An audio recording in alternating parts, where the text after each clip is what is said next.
E aí, turma, tudo bem? Voltei aqui com vocês para compartilhar a nossa sétima aula da nossa classe Nova Criatura. Eu sempre digo o quanto eu estou feliz de vocês estarem fazendo parte desse projeto, vocês estão investindo na vida espiritual de vocês. Eu estou aprendendo tanto quanto vocês também estão aprendendo. E nesse momento eu sempre passo essa orientação. Se você iniciou esse momento de assistir essa videoaula, eu quero pedir para você encarecidamente: deixe o celular de lado, deixe as distrações de lado e preste atenção, porque há tempo para todas as coisas e agora é o tempo da nossa aula. Será uma aula razoavelmente breve, não tão breve, mas uma aula com certeza muito edificante. Assim como nas últimas duas aulas, nós teremos aqui uma aula dividida em duas partes, tá? A primeira parte nós veremos agora. Então vamos lá. Hoje nós vamos falar a respeito do batismo no Espírito Santo e o falar em línguas. Esse é um tema assim extremamente edificante, extremamente interessante, e eu tenho certeza que esse tema ele vai trazer muito esclarecimento. Por quê? Porque existe muita confusão a respeito desse tema, a respeito do batismo no Espírito Santo e o falar em línguas. E hoje nós queremos trazer à luz da palavra esclarecimento, entendimento, para que nós possamos viver o melhor de Deus para a nossa vida. Amém? Então preste muita atenção, não distraia mesmo, de verdade. Eu vou trazer a nossa telinha um pouquinho para cá e nós vamos passar aqui o nosso slide para que você possa acompanhar, tá bom? Olha só, a primeira coisa que eu quero dizer para você é que nós precisamos compreender que Romanos 8:9 ele fala que quando nós recebemos a Cristo, o Espírito Santo ele já passa a fazer parte da nossa vida. Inclusive, geralmente eu costumo separar os textos aqui, mas eu não separei esse texto. Deixa eu verificar se tem o texto aqui. Não estou localizando aqui no slide, eu sempre coloco, não tem problema. Esse texto depois você vai ler com paciência, aí na sua casa, você pode até pausar o vídeo, abrir a sua Bíblia e ler. Ele vai falar que quando nós temos o Espírito de Deus, nós somos conduzidos pelo Espírito de Deus. Em outras palavras, quando nós recebemos Jesus na nossa vida, nós passamos a ter o Espírito de Deus sobre a nossa vida, ou seja, o Espírito Santo. Isso significa que quando alguém confessa Jesus verdadeiramente, não estou falando de alguém que fala da boca para fora, né, por qualquer outra motivação, pessoas que se entregam verdadeiramente a Jesus, nesse momento isso só pode acontecer por intermédio do Espírito Santo, porque a Bíblia me diz que é Ele que nos convence, não é verdade? Então, quando nós nos entregamos para Cristo, o Espírito Santo automaticamente ele já passa a fazer parte da nossa vida. Isso é muito importante porque, por exemplo, eu conheço pessoas que elas ainda não foram batizadas no Espírito Santo, né? Através do batismo no falar em novas línguas. E essas pessoas elas ficam pensando, puxa vida, será que eu não tenho o Espírito Santo? Não. Se você entregou a sua vida a Jesus, o Espírito Santo já faz parte da sua vida. Porém, e aí que está o detalhe, uma coisa é receber o Espírito Santo e a outra coisa é ser cheio do Espírito Santo. Quando nós falamos aqui de batismo no Espírito Santo, você lembra que nós falamos na aula de batismo, o que significa? Batismo não é ser submergido, não é ser afundado, não é isso? Então, quando você é batizado nas águas, por exemplo, você é afundado nas águas e aquilo está representando uma morte para a velha vida e uma vida para a nova vida em Cristo. É isso que acontece também no batismo do Espírito Santo. Quando você entrega a sua vida a Jesus, isso é por intermédio do Espírito Santo, significa que o Espírito Santo já habita em você. Porém, quando nós falamos de batismo no Espírito Santo, nós estamos falando de uma pessoa que está sendo afundada no Espírito Santo. É exatamente isso. Então, é você ser cheio do Espírito Santo, é você andar por intermédio do Espírito, é você ser totalmente possuído. Eu sei que quando a gente usa essa palavra, expressão possuído, geralmente ela tem um cunho negativo, mas não. Você também pode ser possuído pelo Espírito Santo. Você pode ser totalmente preenchido pelo Espírito Santo, tá? E nós vamos aprender um pouquinho mais a respeito disso. Se você está acompanhando aí, né, continue, porque com certeza você vai se edificar bastante. Primeiro eu quero falar para você 3 razões para nós sermos batizados. Por que eu devo, né, ansiar pelo batismo no Espírito Santo? Primeira coisa, eu já entendo que é ser cheio do Espírito Santo. Então, pergunto para você, você quer ser cheio do Espírito Santo? Você quer ser uma pessoa que vive no Espírito, que é totalmente conduzida pelo Espírito, que recebe uma orientação do Espírito Santo, que recebe direção, né? Nós precisamos ser essas pessoas. Eu anseio por isso também na minha vida, de ser muito mais preenchida, muito mais cheia, muito mais bem direcionada pelo Espírito Santo, porque ele fala, mas às vezes nós não estamos sensíveis, nós não estamos dando lugar nem ouvido para aquilo que ele está falando, mas ele é vivo, ele é real. E eu quero compartilhar com vocês 3 razões para que você anseie por esse batismo no Espírito Santo, tá? Primeira razão, se você já é batizado no Espírito Santo, detalhe, você vai ansiar o quê? Um aprofundamento, uma renovação. Se você ainda não é batizado no Espírito Santo, então você precisa buscar. Hoje nós vemos uma geração em que às vezes as pessoas pouco falam sobre o Espírito Santo e muitas pessoas se conformam em viver uma vida apática com Deus, uma vida que não foi projetada para que seja dessa forma, uma vida espiritual medíocre, uma vida sem profundidade. E isso, queridos, não depende somente de Deus, porque aquilo que Deus pode e faz, Ele já faz, né? Ele já mandou o Espírito Santo para nós. Mas existem coisas que nós precisamos cooperar. Eu sempre falo sobre isso, porque às vezes nós jogamos para Deus as cargas, né, a responsabilidade do nosso crescimento espiritual. Eu não estou dizendo também que depende só de você, você também não tem capacidade, nem eu tenho. Mas não se esqueça que a sua parte é você que vai fazer e o Espírito Santo vai fazer a parte dele. Então você trabalha em cooperação, amém? Nós trabalhamos em cooperação com Deus. Vamos lá, primeiro ponto é recebermos poder para testificar de Jesus. Olha o que diz Atos 1:8, mas recebereis poder ao descer sobre vós o Espírito Santo e sereis minha testemunha, minhas testemunhas. Isso significa, queridos, que quando nós recebemos o Espírito Santo nos dá poder, nos capacita a testificar a respeito de Jesus, da obra salvadora de Jesus na nossa vida. E aí eu pergunto para você, será que nós não precisamos disso? Precisamos, na verdade. Então, nós precisamos o quê? Dessa ousadia, desse espírito de ousadia que Deus ele nos dá através do Espírito Santo. Você olha, por exemplo, para a vida de Pedro antes do Espírito Santo, antes de Atos, capítulo 2, quando há o derramamento do Espírito Santo, e a vida de Pedro depois do Espírito Santo. Você vê Pedro ali, antes um homem medroso, um homem sim que tinha até aparentemente uma coragem, mas uma coragem humana, mas na verdade era um discurso bonito, mas ele tinha na prática muito medo, ele abandonou Jesus, ele negou Jesus. E quando você vê Pedro sendo revestido pelo Espírito Santo, você vê Pedro com um comportamento totalmente diferente, pregando com ousadia, né? Sendo inclusive aprisionado, açoitado, maltratado por causa do Evangelho de Cristo e se alegrando por isso. Você vê Pedro, por exemplo, isso não está nos relatos bíblicos, mas historicamente entende-se que Pedro ele morreu, né? Ele foi martirizado e nesse processo de morte, de entrega, né, em prol do Evangelho de Cristo, a história nos diz que Pedro ele se recusou a morrer crucificado de cabeça para cima, porque ele não se achava digno de morrer como seu Senhor, então ele teria sido, né, crucificado de cabeça para baixo. Então, olha só assim a ousadia de Pedro após o derramamento do Espírito Santo. Então, isso só é possível. Às vezes a gente está pensando assim, puxa vida, eu quero ser uma pessoa, eu quero ter coragem de falar de Jesus, eu quero levar uma mensagem na minha célula, eu quero falar de Jesus para meus colegas. E às vezes a gente se sente ele tão tímido, tão pequenininho. Isso provavelmente é falta dessa capacitação do Espírito Santo na nossa vida. Então, eu quero dizer para você que está nos assistindo, quanto mais você buscar, mais você vai ter da parte de Deus. Mas a parte da busca é sua, você precisa decidir buscar, você precisa tomar essa iniciativa, né? Deus ele pode fazer mesmo que você não tome, pode, mas é um passo nosso e um passo também da parte de Deus, tá? Segunda razão para nós sermos batizados com o Espírito Santo, recebermos poder para fazer toda a vontade de Deus. Orar, amar, perdoar, andar em santidade, pureza, servir, louvar, perseverar, suportar. Tem um monte aqui de adjetivos. Olha só, isso daqui, queridos, para o homem natural é impossível. Para o homem natural é impossível perdoar, para o homem natural é impossível amar, né? Amar como a si mesmo. Para o homem natural é impossível orar pelos seus inimigos, por exemplo. Andar em santidade, para mim, para você, isso é impossível na nossa natureza. Mas se você está se enchendo do Espírito Santo, Ele vai lhe capacitar, Ele vai segurar pelas suas mãos, Ele vai lhe dar forças para que você possa. É por isso que nós até comentamos na aula passada a respeito dos hábitos para nós sermos cristãos fortes, né? Espero que você lembre. Você percebe que muitas pessoas vivem uma vida enfraquecida, uma vida derrotada, porque elas não têm hábitos de cristão forte e, por consequência, isso acontece porque elas não são cheias do Espírito Santo. Por não ter hábitos, elas não são cheias do Espírito Santo. Porque, veja bem, se você tem hábito de oração, é inevitável, você vai ser cheio do Espírito Santo. Se você tem hábito de leitura bíblica, você vai estar sendo revestido pela presença de Deus. Então, os hábitos, eles vão fazer com que você se dê a oportunidade de conhecer mais a Deus, de mergulhar mais no mundo espiritual, de conhecer mais o Espírito Santo, de ter um relacionamento, não é verdade? Então, se você quer viver coisas extraordinárias, entenda que isso só pode acontecer por intermédio do Espírito Santo. E a terceira razão para nós sermos batizados com o Espírito Santo é operar nos dons do Espírito Santo.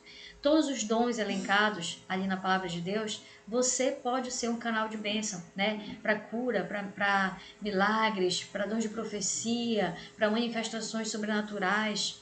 Né? Tudo isso pode acontecer por intermédio do Espírito Santo. A Bíblia diz que Deus ele distribui esses dons sobre a sua igreja. Então, ele vai distribuir conforme a necessidade do corpo, da igreja local onde você está inserido. E isso vai acontecer se você se deixar ser conduzido pelo Espírito Santo. Né? Quantos querem ser usados mais por Deus? Quantos querem ser um instrumento mais afinado nas mãos de Deus? Nós precisamos do Espírito Santo para isso. Antes de passar para o próximo slide, já passando aqui, eu quero dizer para você que hoje nós vemos pessoas que, como eu falei, elas se conformaram com uma vida medíocre. Né? Eu lembro da época que eu aceitei Jesus, eu via as pessoas sendo batizadas no Espírito Santo, eu falava assim, poxa, eu quero ser batizada, eu quero ser batizada, eu quero buscar. E eu buscava a Deus, eu buscava até que um dia isso aconteceu. Eu não estou dizendo que isso está relacionado somente à minha busca, não, isso daí é graça de Deus sobre nós.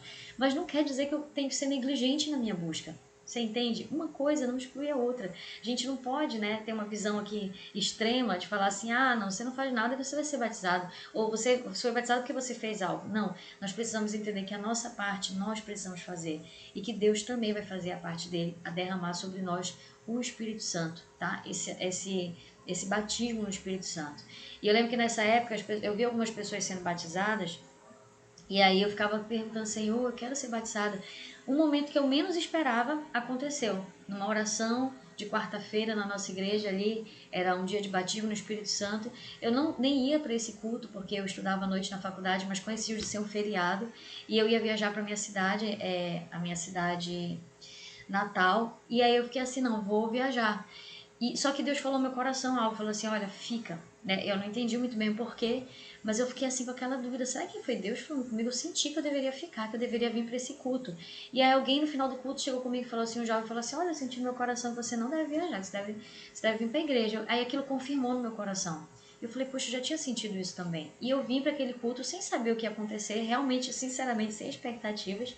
Eu vim e na hora da oração, quando menos eu percebi, eu estava falando em línguas estranhas e aquilo foi uma sensação assim de preenchimento tão grande que quando eu ouço alguém falar assim, ah, não existe batismo em línguas, queridos, quem experimenta o batismo no Espírito Santo jamais vai dizer que não existe, porque não é algo forjado, não é o que a sua mente consegue criar. Uma experiência tão sobrenatural que todos devem ansiar por isso. Eu ansiava por isso e após esse batismo no Espírito Santo, eu pensei um período que praticamente eu engessei, né? Eu fiquei ali com vergonha de orar em línguas, de as pessoas ouvirem, e eu senti que eu fui retrocedendo, e depois eu percebi isso, eu comecei a buscar, e hoje em dia falar em línguas é algo assim tão natural, flui tanto, e eu tenho certeza que você precisa experimentar isso também, você precisa, isso precisa estar no seu coração, tem que fazer parte do projeto da sua vida nesse ano, falar, eu quero ser batizado no Espírito Santo, eu preciso ser batizado no Espírito Santo. Você precisa querer, você precisa passar por essa experiência e manter, né? E aprofundar. E aí eu quero dizer para você, a nossa primeira pergunta, dúvida que surge no coração de muitos alunos é: quem batiza no Espírito Santo? Né? Olha, Lucas 11:13 diz, se vocês, apesar de serem maus, sabem dar boas coisas aos seus filhos, quanto mais o Pai que está no céu dará o Espírito Santo a quem o pedir.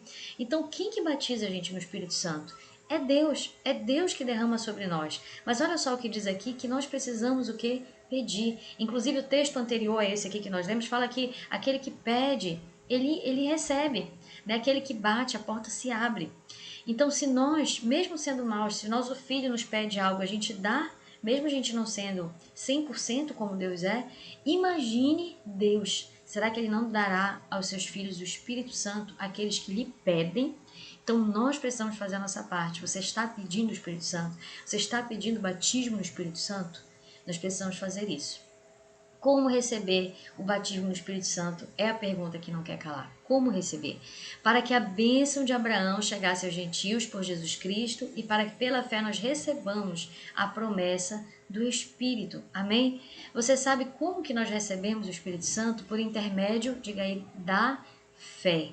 Da fé. Tudo é por intermédio da fé. O Espírito Santo não é diferente. Algumas pessoas eu observo, elas não são batizadas no Espírito Santo, algumas, né, estão no processo, elas podem não ter sido agora, mas elas vão continuar buscando, assim como foi comigo. E um dia, ainda que eu pense, puxa, demorou tanto, outras pessoas foram batizadas na minha frente, glória a Deus. Mas aconteceu. Mas tem pessoas que elas parece que entra ano sem ano, elas não são batizadas, elas carecem de fé, elas não conseguem crer verdadeiramente no batismo. Muitas pessoas não creem e por isso elas não são batizadas. Então é por intermédio da fé. A palavra já nos diz que sem fé é impossível agradar a Deus.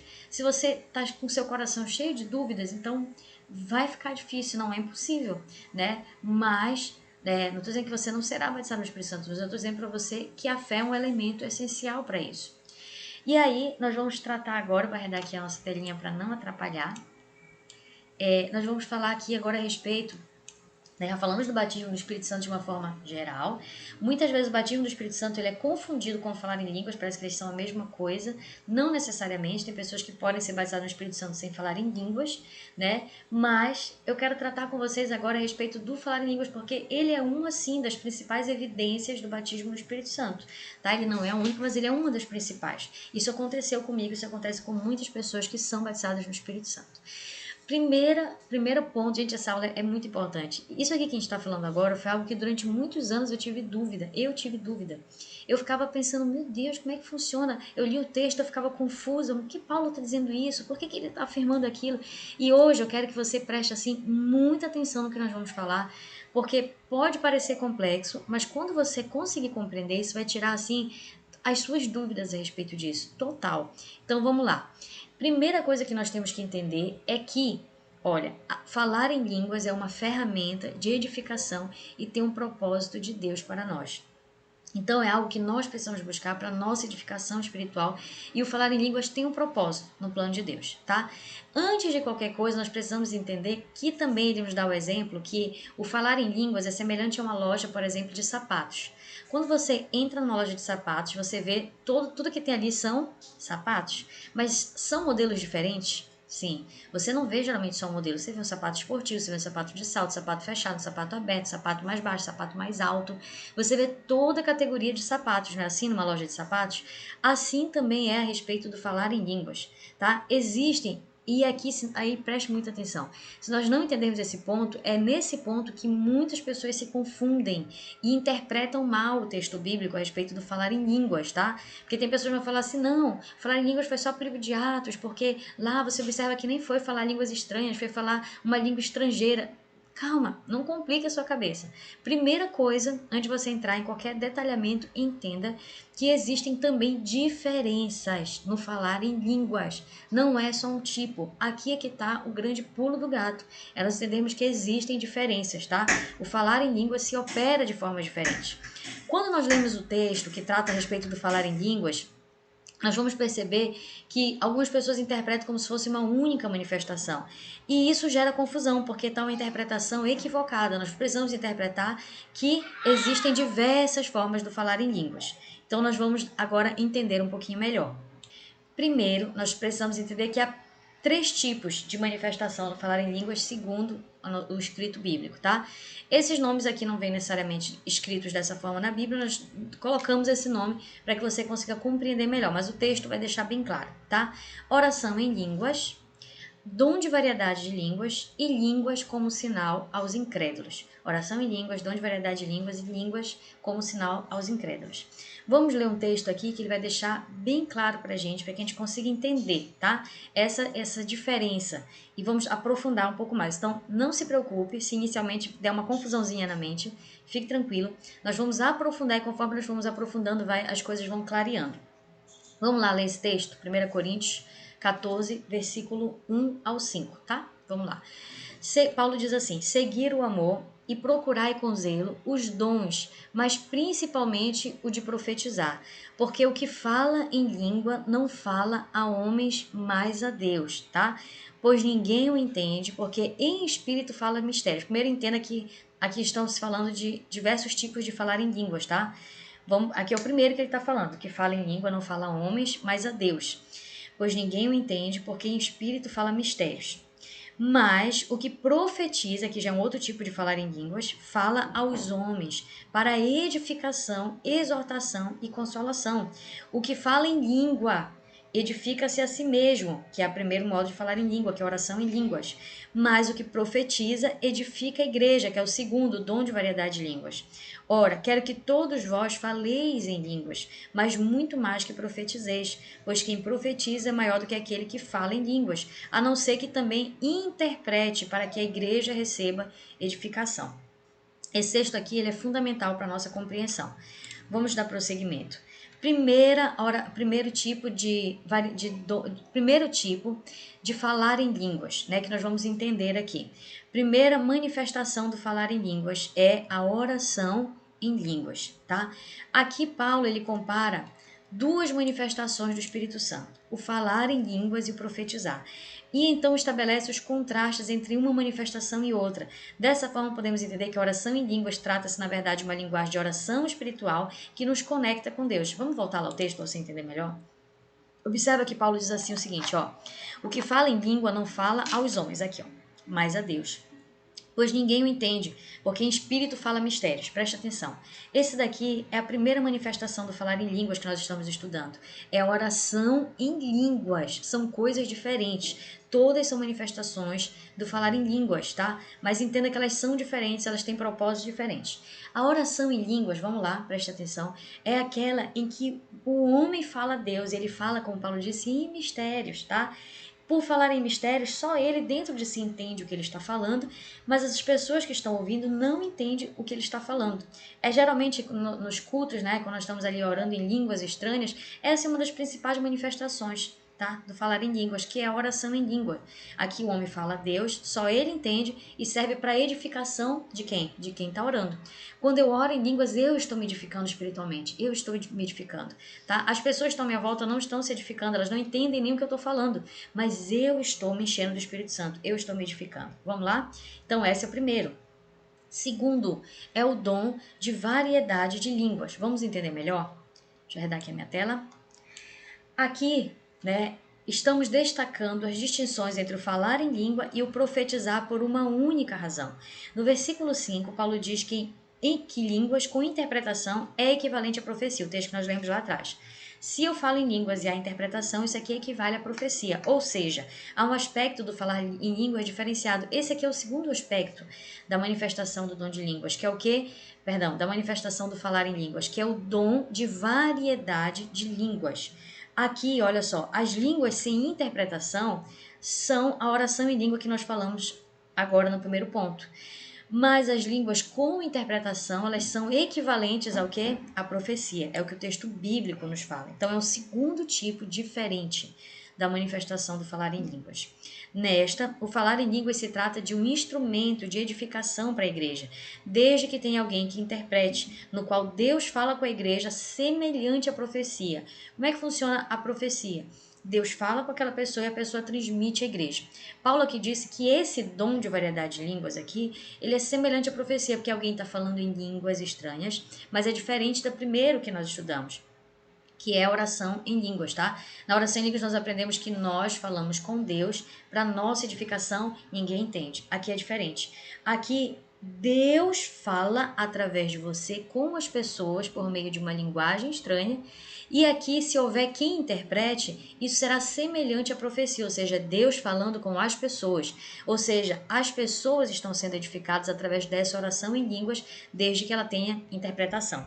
Deu para entender o segundo tipo? Quando nós entendermos os três, nós vamos perceber que são formas diferentes de um mesmo falar em línguas, mas isso vai fazer toda a diferença na nossa interpretação, tá bom? Então aqui Deus fala com o homem, todos entendem e serve para a edificação coletiva tal qual a profecia.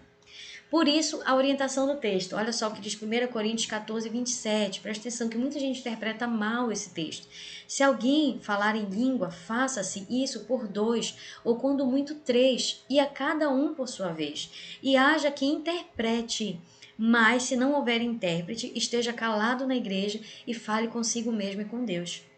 Eu já ouvi algumas pessoas falarem assim: Ah, tá errado isso. Tá vendo que a Bíblia fala que se falar em língua tem que falar um ou dois e tem que ter quem interprete. Tá? Você gosta de falar todo mundo junto ali, né? Porque às vezes a gente tá numa oração, por exemplo, de busca do Espírito Santo e muitas pessoas estão falando em línguas ao mesmo tempo, né? Falando alto, muitas vezes. Olha só, aqui no texto de 1 Coríntios 14, está falando não é a respeito da oração em línguas. A oração em línguas é para sua edificação, não tem ninguém interpretando, tá? Todos podem orar ao mesmo tempo, não tem problema, porque cada um está edificando a si mesmo. Quando eu entendo que o falar em línguas ele tem variedades, ele tem diversas formas, aqui Paulo está falando do segundo tipo, que é o dom de variedade de línguas. Esse dom aqui é diferente. Ele é o dom no qual você está recebendo uma mensagem de Deus, Deus está falando com as pessoas por meio da linguagem, de uma linguagem estranha, e tem alguém que interprete, portanto, é semelhante à profecia. É por isso que faz todo sentido Paulo falar isso aqui. Olha, gente, não adianta levantar três falando ao mesmo tempo, que ninguém vai entender. Porque esse dom aqui de variedade de línguas, ele não é para sua edificação. Aqui todo mundo pode falar junto, cada um está se edificando. Mas ele é para edificação da igreja. Então não faz sentido que com todo mundo fale ao mesmo tempo, porque a igreja não será edificada dessa forma. Deu para perceber a diferença? Quando nós compreendemos isso, acaba essa confusão, né, que existe às vezes até doutrinária de pode falar todo mundo junto, pode, o dom de língua existe, não existe, é desse jeito, tem que ser dessa forma, né? Se a gente compreende que são diferentes, então nós vamos entender que isso daqui é o falar em línguas, é uma manifestação, que é o dom de variedade de línguas. Olha só, aqui precisa haver pessoas que interpretem para que haja aí realmente se assemelhe à profecia, tá bom? E agora vamos aqui para o terceiro e último, que chama línguas como sinal aos incrédulos, tá? Aqui é um terceiro aspecto mencionado por Paulo lá no capítulo 14 da carta de 1 Coríntios. Vamos ler? Está escrito na lei: por homens de outras línguas e por lábios estrangeiros falarei este povo. E nem assim me ouvirão, diz o Senhor. De modo que as línguas são um sinal não para os crentes. Olha só, aqui essa linguagem é uma terceira linguagem, falar em línguas, que é uma linguagem que não é sinal para nós, mas é um sinal para os incrédulos. Não para os crentes, mas para os incrédulos. A profecia, porém, não é sinal para os incrédulos, mas para os crentes. Perceba que ele faz distinção do falar em língua. Ele está falando aqui, primeiro, da língua como sinal aos incrédulos, e segundo, ele está falando do dom de variedade de línguas, que é aquela que se assemelha à profecia. Você fala, Deus fala através de você com as pessoas para edificação coletiva. Legal? Aqui, essa última categoria que nós estamos falando, que é línguas como sinal aos incrédulos, todas que vêm do dom de falar em línguas, que vem, perdão, da manifestação de falar em línguas, ela é aquilo que aconteceu lá no livro de Atos dos Apóstolos. Vamos ler aqui, a referência ficou cortadinha, tá? Eu acho que é o capítulo 2. Não estou lembrada o versículo, mas tudo bem, vamos lá. Ao cumprir-se o dia de Pentecostes, estavam todos reunidos no mesmo lugar. De repente veio do céu um ruído, como que de um vento impetuoso, e encheu toda a casa onde estavam sentados, e lhes apareceram umas línguas como de fogo, que se distribuíam, e sobre cada um deles pousou uma. E todos ficaram cheios do Espírito Santo e começaram a falar, olha aí, aqui como é uma manifestação diferente das duas anteriores que nós falamos. Aqui as pessoas começaram a falar em outras línguas, conforme o Espírito Santo lhes concedia que falassem. Habitavam então em Jerusalém judeus, homens piedosos, de todas as nações que há debaixo do céu. Ouvindo-se, pois, aquele ruído, aqui nesse momento foi o momento no Pentecostes, em que os judeus de todas as partes estavam ali, judeus que habitavam em outras nações, que falavam outros idiomas, eles estavam concentrados ali naquela festa religiosa. E vamos continuar a leitura. Ouvindo-se, pois, aquele ruído, ajuntou-se a multidão. Então, esses judeus de toda parte se ajuntaram ali para ver aquela confusão, né, entre aspas, que estava acontecendo. Eles não entenderam o que era aquilo. Ali, os discípulos batizados do Espírito Santo falando em outras línguas. Agora, vamos entender que línguas eram essas que eles estavam falando em Atos 2. E estava confusa, porque cada um os ouvia falar na sua própria língua. Então, aqui é uma terceira manifestação. Vamos terminar de ler. E todos pasmavam e se perguntavam, admiravam, dizendo uns aos outros: pois que não são galileus todos os que estão falando, como é, pois, que os ouvimos falar cada um na nossa própria língua? Tá? Então, observe que aqui é um terceiro aspecto, que é a língua como sinal aos incrédulos. Nesse aspecto aqui, queridos, você vai perceber que lá no livro de Atos, quando eles foram batizados, já da nossa aula aqui, 28 minutos, não posso me demorar muito, que são duas partes. Quando eles foram batizados ali também com um propósito específico. Ali não estava sendo para edificação própria, né? Uma linguagem estranha que ninguém conhecia. Ali não estava sendo como dom de profecia que você fala, que Deus fala com você, você comunica e tem alguém que interprete. Então não era o dom de variedade de línguas, não era oração em línguas, não era o dom de variedade de línguas. Ali era o que? Era línguas como sinal aos incrédulos, a terceira modalidade, que é aquela linguagem no qual Deus capacita. Isso aconteceu em Atos, mas não aconteceu só com eles. Existem alguns exemplos de pessoas que já passaram, né? Não é tão recorrente, é algo bastante raro, mas tem até a história que eu vou compartilhar com você de um homem agora aqui nesse slide. Pessoas que já passaram por isso. E aí eu vou só aumentar aqui para você. Então o que acontece? Lá no livro de Atos, o que aconteceu foi que essas pessoas, elas estavam ali buscando o Espírito Santo e elas foram batizadas e a linguagem que foi derramada sobre a vida delas foi uma linguagem sobrenatural, no qual elas passaram a falar no idioma das pessoas que estavam presentes. Né? Então tinham judeus de todas as partes, uns falavam um idioma, outros falavam outro, e elas passaram a comunicar o evangelho. Olha o propósito, é você falar do evangelho, né, para essas outras pessoas na linguagem que elas compreendam. E eu quero encerrar para você dando um exemplo aqui interessante, que é o opa, deixa eu diminuir a nossa telinha, que é um exemplo, passei aqui o slide, que é um exemplo, a história de um homem aqui, que ele trabalhava, vamos ler, na verdade a gente não precisa ler, vou resumir para você. Esse homem ele trabalhava fazendo assistência técnica, era um homem de Deus, e ele fazia assistência técnica na casa das pessoas, ele tinha o hábito de sempre levar a Bíblia dele. Ele levava como uma forma de evangelismo mesmo, deixava ali, né, se a pessoa perguntasse, ele aproveitava a oportunidade, ele falava de Jesus para a pessoa. A gente até falou sobre isso no nosso última aula. E ele fazendo ali aquela manutenção, o dono da casa de repente falou assim, perguntou para ele, o que você acha aí da Bíblia? Ele começou a falar do evangelho, começou a falar de Jesus, e aquele homem foi sendo tocado por Deus. Então, no final daquela visita técnica que ele estava lá, o homem pediu uma oração, e ele decidiu fazer uma oração com aquela pessoa e com todos os da casa. Quando ele estava orando, ele sentiu ali o toque de Deus, no sentido dele, ele começou a falar em uma linguagem estranha, ele começou a falar em outras línguas. E ele não entendia nem o que estava acontecendo, né? Ele já era batizado no Espírito Santo, mas ele não entendia o que ele estava dizendo. Mas ele foi falando, foi falando, foi falando. E quando terminou aquela oração, o homem que recebeu a oração perguntou, escuta, você é judeu? E ele disse, não, eu não sou judeu, porque aquele homem era judeu.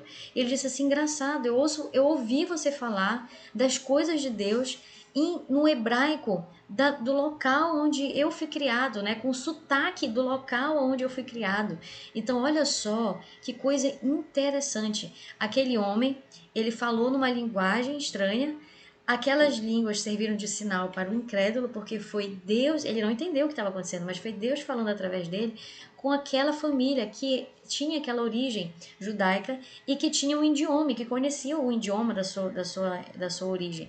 E o que acontece? Ele ouviu até com sotaque, né, do que os parentes dele, da localidade onde ele residia antes de morar no Brasil, aonde ele foi, eu não sei se foi no Brasil, na verdade, essa história, do local onde ele residia, onde ele foi morar, de exatamente da forma que aquela pessoa falou. Então isso daqui é uma manifestação do falar em línguas que não é tão comum, não é tão recorrente, mas ela é possível. Isso já aconteceu com pessoas, por exemplo, missionários que foram evangelizar povos distantes, né? Já aconteceu assim com algumas pessoas, nós temos alguns relatos históricos a respeito disso, né? Não dá tempo de falar aqui de tudo, mas é só para jogar essa sementinha aí no seu coração, você também pode buscar isso, tá? E aí a pergunta que as pessoas fazem, né? Será que o batismo, será que é para todos o falar em línguas, né? Sim, nós entendemos sim que a oração, quando nós aprendemos a distinguir as coisas, nós vamos perceber que uma coisa é uma coisa e outra coisa é outra coisa. Então, olha só, a oração em línguas, que é o que nós falamos que nós falamos com Deus, o homem fala a Deus para sua própria edificação, nós entendemos que sim, isso é para todos precisam se apropriar disso. Agora, o que não é para todos? O dom, porque o dom Deus distribui conforme a sua vontade. Então, o dom de falar em línguas, né, no qual você vai falar, Deus vai falar através de você e vai ver quem interprete, e aquilo vai edificar a igreja, né? A própria manifestação da língua como sinal aos incrédulos, ela não necessariamente vai acontecer com todos, você precisa buscar e Deus também precisa derramar sobre você, isso está dentro do propósito de Deus. A oração em línguas, sim, ela é para todos precisam se apropriar disso, tá bom? Agora vamos fazer aqui um resumo da nossa aula para encerrar, só para ficar bem claro, né? Porque pode parecer inicialmente confuso, mas não. Daqui a pouco vai clarear bem na sua mente. Vamos lá. Oração em línguas. Primeira manifestação aqui do falar em línguas. Nós aprendemos que são 3. A oração em línguas é o homem fala a Deus, serve para edificação pessoal e ninguém entende. tá? A variedade de línguas, o dom de variedade de línguas, é Deus falando ao homem, serve para edificação coletiva e todos entendem, porque ele é semelhante à profecia, quando há alguém que interprete. Sinal aos incrédulos, a língua como sinal aos incrédulos, é uma terceira manifestação que aconteceu lá no Atos capítulo 2 dos Apóstolos. O homem fala de Deus a outro homem, que é diferente, observe, o homem fala de Deus a outro homem, serve para edificação de terceiros, né, edificação coletiva, e só quem recebe a mensagem entende. Aqui não colocamos edificação coletiva, porque essa mensagem geralmente ela é direcionada para alguém. Então ela serve para edificação de terceiros. Quem são esses terceiros eu não sei. Vai ser quem Deus vai utilizar você para falar para essa pessoa. Mas geralmente ela está direcionada para alguém. Biblicamente assim que nós vimos lá em Atos capítulo 2. Quem recebe a mensagem entende aquilo que Deus está falando. Você que talvez transmita não vai conseguir compreender. Então, eu espero que você tenha compreendido essa diferença, porque ela é importante para a gente poder prosseguir agora para a nossa próxima aula, né? Essa aula aqui, a aula 7, a respeito do batismo do Espírito Santo falar línguas, ela é maravilhosa, edifica muito a minha vida, que eu demorei muito para conseguir compreender isso, e eu fico feliz que você está acompanhando essa aula, que você pode compreender, que você pode buscar o batismo do Espírito Santo. Eu quero te estimular a fazer isso. Agora vamos passar aqui para na segunda parte da nossa aula, que ela é um pouquinho menor, não se preocupe, nós vamos terminar em torno de 40, 45 minutos, né? Nós temos mais uns 10 minutinhos de aula, que é um tema muito importante para todos nós que seguimos a Cristo, que é entendermos que o amor, ela é a principal marca do seguidor de Jesus, tá? Isso aqui faz parte da nossa escola, porque isso tem que fazer parte da nossa vida também. Vamos entender quais são os 2 mandamentos mais importantes da Bíblia. Olha o que diz lá Marcos 12, 29. Jesus respondeu-lhes, né, quando foi perguntado quais são os mandamentos mais importantes, Jesus respondeu: o primeiro de todos os mandamentos é: ouve Israel, o Senhor nosso Deus é o único Senhor.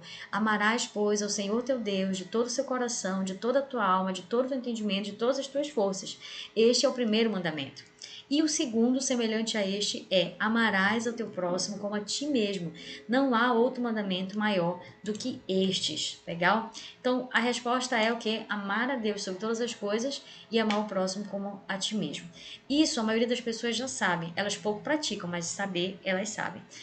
Por isso que nós entramos nesse segundo ponto que fala aqui quais são as 2 provas principais de que eu amo a Deus. Vamos conhecer melhor? Quais são as 2 provas principais de que eu amo a Deus? A primeira prova, claro, né? Não existe amor sem obediência. Eu posso falar, pai, mãe, eu amo vocês, mas se eu sou uma filha rebelde, uma filha desobediente, isso é incoerente com a minha afirmação de amor. A mesma coisa com Deus. Deus, ele quer, né, que nós obedeçamos ele em tudo. Tanto que João 14,15, Deus diz assim, Jesus disse: se vocês me amam, então guardem os meus mandamentos. Aqui está numa outra tradução: se me amais, guardareis os meus segredos. Em outras traduções está: se me amam, guardem os meus mandamentos. Representam a mesma coisa. Isso significa que eu devo obedecê-lo mesmo que o meu coração não concorde ou que eu não esteja de acordo com os meus sentimentos. Preste atenção. Muitas vezes nós vamos obedecer mesmo que a gente não concorde, mesmo que a gente não sinta prazer nisso, mesmo que a gente não se agrade.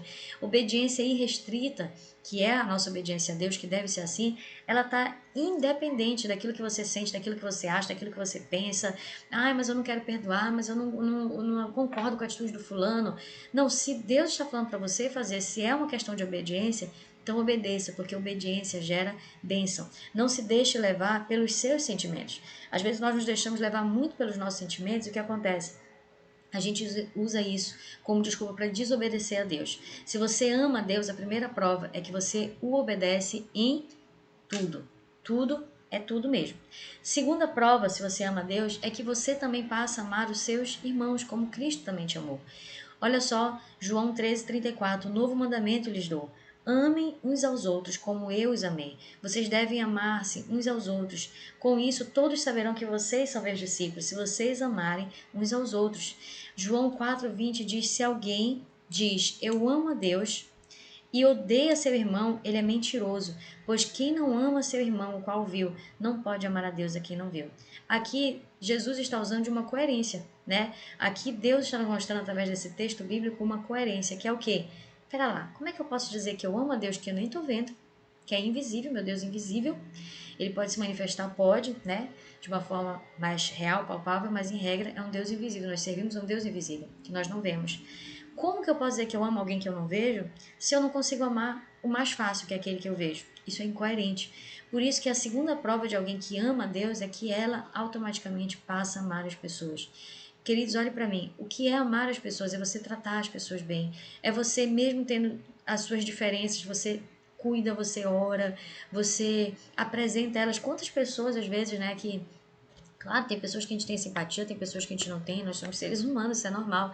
Mas mesmo essas pessoas que de repente você não concorda, você acha que não deve ser assim, ou que você, não sei, por tantos motivos, ou que lhe feriu, que lhe magoou, mesmo essas pessoas nós precisamos amar e nós precisamos orar por elas, tá? Porque Deus as ama também. Então, tem pessoas que eu fico pensando, puxa Deus, como é que eu amo fulano, hein? Fico, né, dentro do meu coração, meus pensamentos, eles assim, como é que eu ama eles? O fulano é muito chato, ele sim, eu sou o Senhor para amar mesmo tal pessoa. Mas ele ama, ele nos ama. Inclusive, a gente não olha muito para os nossos erros, né? Mas já pensou que amar você também é um desafio? E Deus te ama, e Deus me ama. Então, nós precisamos carregar essa marca do verdadeiro seguidor de Jesus, que é alguém diferente do mundo. O mundo odeia, o mundo condena, o mundo julga, né? Nós não podemos ser essas pessoas. Hoje, vivendo nesse período agora de redes sociais, a gente vê muito cristãos que não carregam a marca do amor de Jesus. Acontece qualquer coisa, a pessoa vai lá e pá, pá, pá, pá, pá, fala, condena, critica, aponta. Será que esse realmente deve ser um comportamento de um cristão? Será que nós deveríamos nos posicionar dessa forma, né? Sendo pessoas que mais julgam do que acolhem, mais condenam do que amam? Nós precisamos exercitar o amor. É claro que o amor, ele vem sim, né, acompanhado de repente de uma disciplina, de uma correção, mas mesmo a disciplina e a correção, elas precisam estar carregadas de amor. E aí nós vamos prosseguir aqui para entender alguns pontos além desses que nós falamos, né? Um exemplo disso é o perdão pela fé, né? Se eu decido, se eu entendo que eu amo a Deus e que eu amo o meu próximo e que isso é um ato de obediência a Deus, eu preciso aprender a perdoar pela fé. Já vamos explicar isso, porque quando a gente fala de perdão, muitas pessoas falam, mas eu não estou sentindo no meu coração de perdoar. E aí eu digo para você, olha, dificilmente você vai sentir mesmo, tá? Porque a sua natureza, a minha natureza não vai querer perdoar, mas se você ama e obedece a Deus, você vai perdoar pela fé. O que é isso? Ou seja, se amo a Deus e amo o meu próximo, preciso perdoar qualquer pessoa, qualquer situação, qualquer acontecimento, pela fé, agido em amor com essa pessoa, mesmo que essa pessoa não tenha me pedido perdão. Olha o detalhe aqui. Não, eu vou perdoar se o fulano vier me pedir perdão. Ah, o fulano nem veio me pedir perdão, por que eu vou perdoar? Não tenho nada que perdoar. Não, queridos, nós precisamos perdoar independente. O perdão não está relacionado somente à pessoa que lhe feriu, mas está relacionado ao seu ato de obediência com Deus. Então, quando Deus lhe pede obediência, se você quer segui-lo verdadeiramente, você deve obedecê-lo. E perdão faz parte, porque perdão é uma ordenança de Deus para nós. Nós precisamos perdoar. Jesus deixou claro isso. Nós precisamos perdoar, senão nós não seremos perdoados, né? Nós precisamos perdoar porque isso é uma limpeza para nós mesmos. Isso não é somente para outra pessoa, isso começa uma cura dentro de você e dentro de mim, tá? Então, mesmo que essa pessoa não tenha pedido perdão, eu preciso perdoar. Tá? E isso é pela fé. Por que é pela fé? Porque você não está sentindo. Você toma uma atitude de obediência e de fé e faz. É assim que funciona. Amar também é pela fé. Feito isto, você pode ser que não nasça amor no seu coração. Ah, eu perdoei, mas vou ser sincera, eu não suporto fulano. Aí o que você tem que fazer? Não tem problema. Afinal, o amor não é um sentimento, o amor é uma atitude. Não fique esperando sentir amor por essa pessoa que você perdoou. Não. Após ter perdoado, você precisa ter atitudes de amor. Já que o amor não é um sentimento, é uma atitude, então você precisa ter atitude de amor. O que você vai fazer? Você vai tratar essa pessoa bem. Se essa pessoa precisar de você, você vai ajudar. Você vai ser uma pessoa que ora por essa pessoa. Você quer aprender a amar alguém? Comece a orar por essa pessoa. Isso eu exercito. Às vezes tem pessoas que ficam assim, meu Deus, só misericórdia de Deus na vida dessa pessoa. Aí o que eu faço? Vou orar por ela. Porque eu não posso carregar no meu coração, né, uma atitude de falta de amor para com as pessoas. Às vezes dá vontade, dá, porque nós somos humanos, mas não é o comportamento de um verdadeiro cristão. Nós precisamos amadurecer desse nível. Sei que não é fácil, mas é pela fé. Tudo na nossa vida é pela fé. É a melhor forma e a melhor forma de fazermos isso é orando, que foi o exemplo que eu dei para você. E o que fazer quando o irmão falhar? Gente, esse daqui já estamos encerrando, tá bom? Só falta esse slide aqui e o outro e nós já vamos encerrar. Então, o que fazer? Aqui nós passando esse primeiro nível aqui que nós comentamos, agora vamos entrar no segundo nível importantíssimo, né? Como resolver conflitos? O que fazer quando alguém me fere, quando alguém falha comigo? O que eu tenho que fazer? Eu tenho que chamar em público, falar, gente, fulano aqui, quero avisar vocês que ele pisou na bola, viu? Eu tô aqui divulgando para a igreja, tô aqui divulgando para nossa célula. Como é que eu tenho que me comportar? Vamos lá ao primeiro ensinamento. E eu quero ler com vocês esse texto de Mateus 18. Ele traz assim, tudo que você precisa para resolver conflitos. Tudo, tá? Tudo que você precisa para resolver conflitos na igreja, na sua célula, na sua casa, aonde quer que seja. Primeira coisa que você vai fazer se um irmão falhar com você, porque as pessoas falham, sabia? Às vezes a gente pensa assim, fulano falha, mas a gente esquece que nós também falhamos. Você falha, eu falho, né? Nós somos pessoas falhas, nós falhamos. Então, precisamos ter essa compreensão primeiro, né? Aquele que age com misericórdia também recebe misericórdia. Primeiro ponto, se você vir um irmão pecando, nunca fale do pecado dele para outra pessoa. Aqui é uma coisa que você não deve fazer. O fulano errou, eu saio disseminando, né? Espalhando veneno, o veneno do meu coração sobre as pessoas que estão ao meu entorno e falando mal daquela pessoa. Fulano é mentiroso mesmo. O fulano prometeu tal coisa e não cumpriu. O fulano disse que ia fazer e não fez, o fulano enganou a não sei quem, e a gente vai ali disseminando o veneno do nosso coração. Não faça isso. Nós já vamos entender em Mateus 18 o que é que nós devemos fazer. Eu vou pular aqui para o segundo ponto. Siga os passos da Bíblia em Mateus 18. Vamos entender que passos são esses? É conversar em particular com essa pessoa, vamos ler para entender.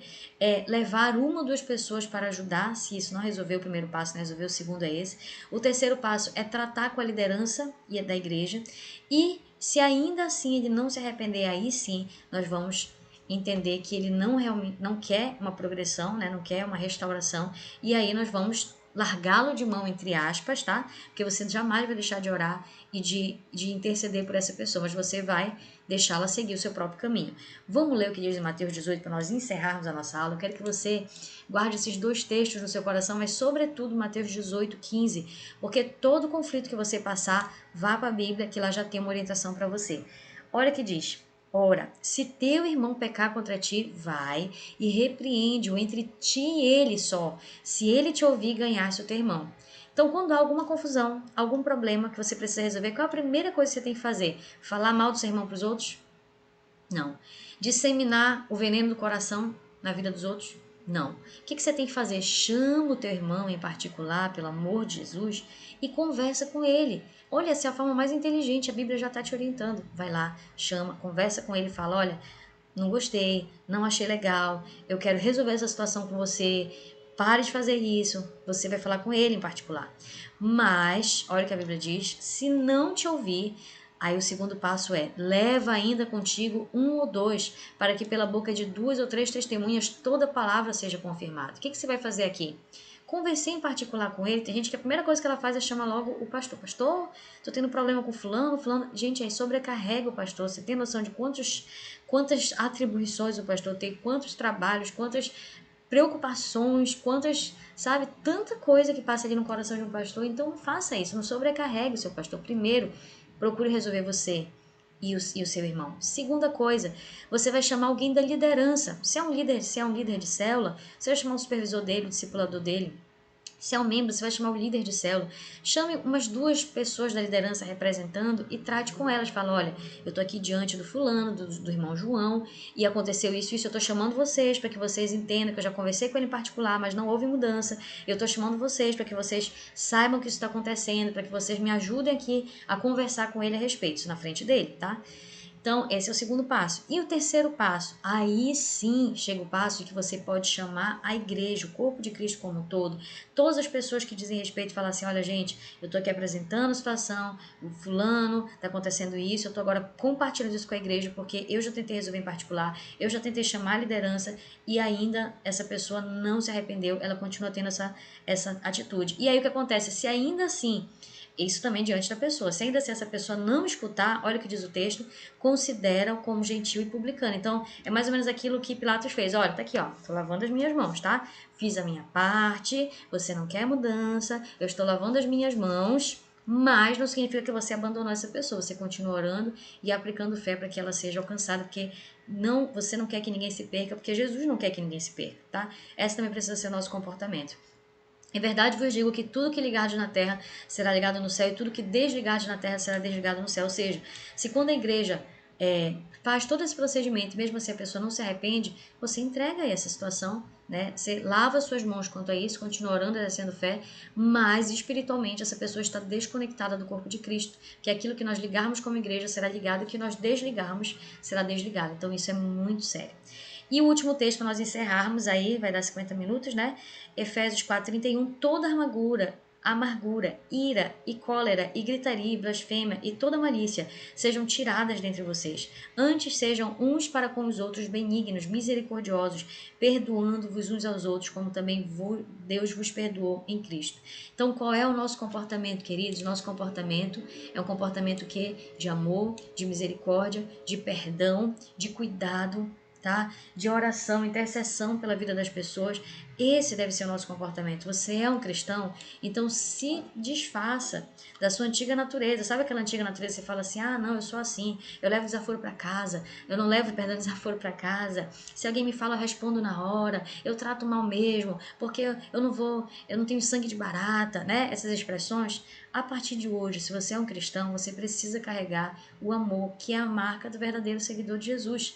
O seu comportamento não quer dizer que você não vai disciplinar, que você não vai corrigir, não, mas você precisa fazer isso tudo em amor. Isso é, gente, muito difícil, não é fácil, mas o Espírito Santo vai nos capacitar. Inclusive, uma das minhas orações agora recentes, que eu tenho, quem não sabe, 2 filhos pequenos, né?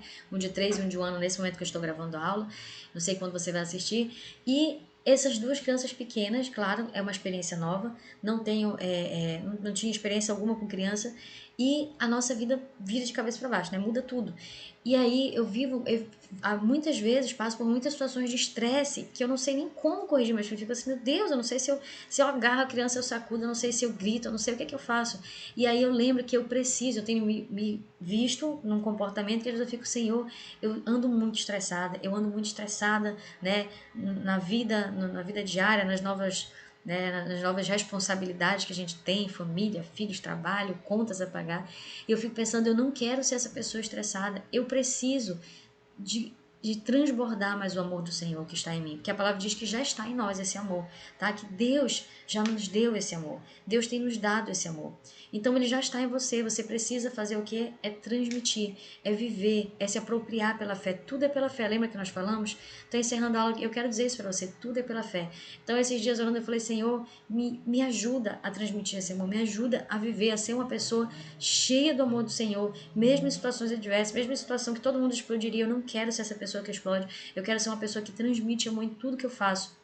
Não quer dizer que eu não vou disciplinar, que eu não vou corrigir meus filhos, as pessoas que estão debaixo da minha liderança, ou quem quer que seja, mas eu preciso fazer isso em amor. Eu não posso ser uma pessoa rancorosa, uma pessoa estressada, uma pessoa ignorante, uma pessoa mal educada, porque muitas vezes o diabo ele quer fazer isso, ele quer fazer com que nós, ainda que cristãos, tenhamos um comportamento que não reflete a natureza de Cristo. Nós não podemos aceitar isso. Eu quero estimular você, não aceite. Se você está cheio de estresse, cheio de raiva, então ore mais. Busque mais, porque Deus vai fazer transbordar esse amor que já está em você, em nome de Jesus. Então, essa é a nossa aula de hoje. Obrigada por ter ficado até o final. Eu agradeço e eu peço que você continue, não desista, tá? E que Deus abençoe o seu dia e até a próxima aula.